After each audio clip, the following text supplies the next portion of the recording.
شہادت امام حسین کے بعد ایک نئے امتحان کا آغاز ہوا۔ وہ امتحان آل حسین کے ساتھ تھا، اولاد حسین کے ساتھ تھا۔ امام علی مقام کی جب شہادت ہو گئی، یہ شہادت اتنی پردرد ہے، پر اثر ہے، جس کے لیے وقت بھی چاہیے، ٹائم کی بھی چاہیے۔ امام کی شہادت کے بعد سورج کو گہن لگا، دن میں تارے نظر آنے لگے، خون کی برسات ہونے لگی۔ اس پر یزیدیوں کو انہوں نے بس نہیں کیا شہادت پر،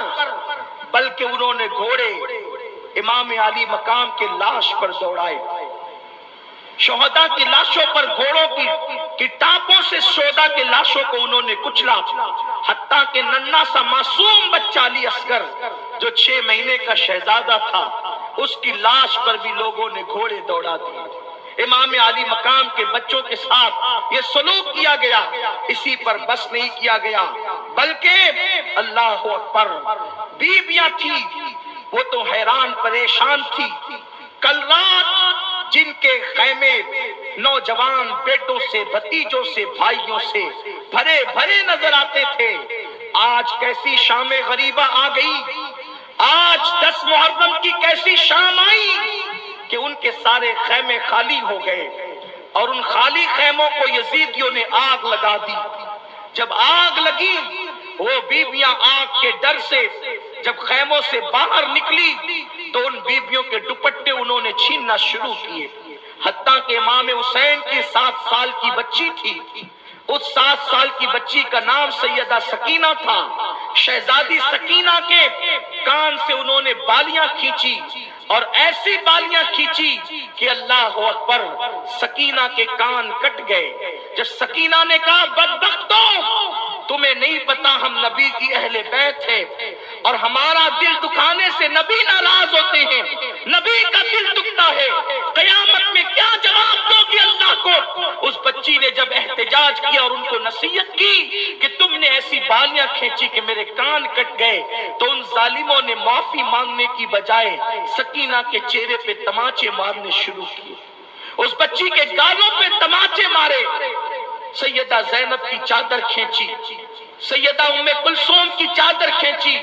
سیدہ شہربانو کی چادر کھینچی، ام رباب اور ام اسحاق کی چادریں کھینچی۔ امام علی مقام کی بیویوں کے ساتھ انہوں نے یہ سلوک کیا، اور اس کے بعد وہ سب لوٹ مار کر کے جب سکون پا گئے تو انہوں نے اونٹ ذبح کیا جشن حسین میں کہ حسین کو ہم نے قتل کر دیا۔ شام کا وقت ہے، سورج کو تو گہن لگ گیا تھا، سورج غروب ہو گیا تھا، دن میں تارے نظر آنے لگے تھے۔ شام ہوئی، وہ شام غریبہ ہے، آج سے 1377 سال پہلے کی محرم شریف کی 10 تاریخ کے بعد جو 11ویں شب آئی، وہ شام غریبہ کہلاتی ہے۔ امام علی مقام کی لاش پر گھوڑے دوڑ چکے، علی اکبر کی لاش پہ گھوڑے دوڑ چکے، عباس و قاسم کی لاش پہ گھوڑے دوڑ چکے، بے گور و کفن نبی کے شہزادے کربلا کے میدان میں پڑے ہوئے ہیں۔ وہ شہزادہ حسین عید کے دن جس کے کپڑے ان کا بابا نہ لا سکا، مولا علی اپنے شہزادوں کے لیے عید کے دن کپڑے نہ لا سکے، تو وہ شہزادہ حسین نے نانا کا دامن پکڑ کر کے کہا تھا کہ نانا مجھے کپڑے نہیں آئے، مجھے کپڑے چاہیے۔ تو رسول پاک نے فرمایا تھا بیٹے صبر کرو، تو امام علی مقام نے کہا تھا غلاموں کے بیٹے کپڑے پہنے، نبی کا نواسہ عید کے دن کپڑے نہ پہنے۔ تو اللہ کے حبیب علیہ السلام بے چین ہوئے، دروازے پہ دستک ہوئی، آقا کریم نے عرض فرمایا کون؟ عرض کیا گیا یا رسول اللہ آج حسین کا درزی آیا ہے اور کپڑے لے کر کے آیا ہے۔ آقا کریم نے مسکرا کر دروازہ کھولا تو وہ درزی مدینہ منورہ کا رہنے والا نہیں بلکہ وہ سدرہ کا رہنے والا جبریل تھا جو حسین کا درزی بن کر آیا تھا۔ جیت میں کپڑے نہ آئے تو جس کے لیے جنت کا جوڑا آتا تھا، جنت کے جوڑے اس لیے بھیجے تھے خدا نے تاکہ جب حسین بے گور و کفن پڑا رہے تو کوئی حسین کو بے کس و بے بس نہ سمجھے۔ بچپن میں حسین کی عظمت بتا دی تھی کہ یہ مانگ لے تو اس کے لیے جنت سے کپڑے آتے جاتے ہیں، لیکن آج حسین بے گور و کفن اس لیے پڑا ہے کہ حسین کا امتحان ہے۔ حسین بے کفن ہو کر حسین نے اسلام کو کفن کے اندر آنے سے بچا لیا ہے، ورنہ لوگوں نے تو اسلام کا کفن بھی تیار کر لیا تھا اور اسلام کو دفن کرنا چاہتے تھے۔ حسین نے کہا میں بے گور و کفن پڑا رہوں گا لیکن اسلام کی آبرو کو بچا لوں گا۔ اللہ اکبر۔ امام علی مقام کی یہ کیفیت سیدہ زینب نے دیکھی تو یہی آپ نے کہا واہ محمدا یا محمدا، واہ محمدا یا محمدا، یا رسول اللہ ہماری مدد کیجئے، یا رسول اللہ ہماری خبر دیجئے، یا رسول اللہ یہ وہی حسین ہے جس کے لیے جنت سے کپڑے آتے تھے، آج حسین کے لیے کفن تک میسر نہیں اور آپ کی آنکھوں میں آنسو آ گئے۔ میرے آقا علیہ السلام کے پیارے دیوانوں، اللہ اللہ، ادھر انہوں نے جشن حسین میں جو ہے اونٹ ذبح کیے، ہم نے حسین کو قتل کیا اور اس کی لاش پہ گھوڑے دوڑا دیے، حسین کے کپڑے تک ہم نے چھین لیے، لیکن جب انہوں نے کھانا تیار کیا اور کھانے کے لیے بیٹھے تو وہ پورا کھانا خون میں تبدیل ہو گیا، ان پہ ایک سناٹا سا چھا گیا، اب وہ لوگ ڈرے سہمے ادھر ہی بیٹھے رہے۔ ایسے میں سیدہ زینب کبریٰ سلام اللہ علیہا نے ایک ٹوٹا سا خنجر ہاتھ میں لیا اور ٹوٹا سا خنجر ہاتھ میں لے کر کے آپ لاشوں کا پیرا دینے لگی کہ میں اب کسی کو آنے نہیں دوں گی،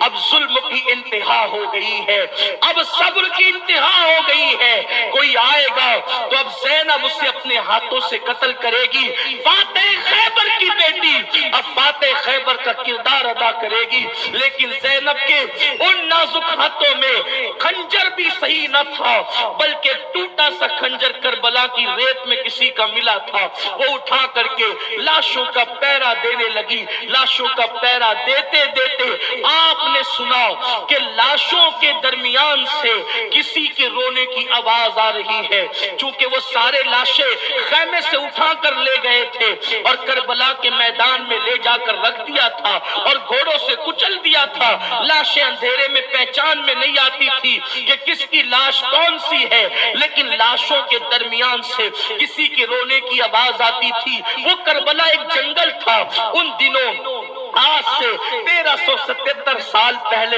وہ ایک جنگل تھا، وہاں یا تو فرات کی موجوں کی آواز تھی، فرات کے بہنے کی آواز تھی، یا جنگل کے درندوں کے دھاڑنے کی آواز تھی، یا پھر جو ہے اتنا سناٹا تھا کہ انسان اپنی سانس سے خود سن سکتا تھا۔ حضرت سیدہ زینب نے کسی کی سسکیوں کی آواز سنی تو آپ لاشوں کی طرف بڑھی کہ ان لاشوں سے کون رو رہا ہے، ذرا اندازہ تو لگائیں۔ تو اس وقت جب سیدہ زینب اللہ اکبر اللہ اللہ جب لاشوں کی طرف بڑھتی ہے تو آپ نے غور کر کے کیا دیکھا کہ ایک چھوٹی سی بچی ہے، ایک لاش کے سینے پر، اللہ اکبر، اور اس لاش کا سینہ بھی کیا تھا، دونوں پسلیاں آپس میں اس طرح مل چکی تھی، اس لاش پر سر رکھ کر ایک بچی رو رہی ہے، دھیان سے دیکھا تو وہ بچی کوئی اور نہ تھی، وہ سیدہ سکینہ تھی جو سر رکھ کر کے رو رو کر کے کہتی بابا کل تک کے مجھے سونے کے لیے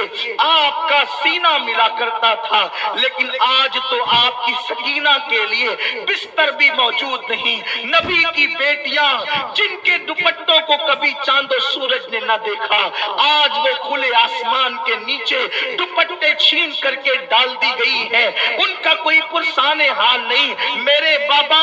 آج تو سکینہ کے لیے آپ کا سینہ تو دور کی بات ہے، مجھے تو بستر بھی نصیب نہیں۔ سیدہ سکینہ کی ان آہو فغاں کو سن کر زینب نے اس بچی کو اٹھایا، اپنے سینے سے لگایا اور سینے سے لگا کر کے سیدہ زینب کہتی ہے بیٹی اندھیرے میں بڑے بڑوں کو یہ لاشیں سمجھ میں نہیں آتے کہ کون سا لاشا کس کا ہے، تو نے کیسے پہچانا کہ یہ لاشا تیرے بابا حسین کا ہے اور صحیح پہچانا کہ یہ لاشا حسین کا ہے؟ تو سکینہ کہتی ہے پھوفی جب تم خنجر لے کر کے پیرا دینے لگی تو مجھے نیند کا غلبہ ہونے لگا، تو مجھے میرے بابا کا سینہ یاد آ گیا، تو میں لاشوں کی طرف آئی اور میں نے کہا بابا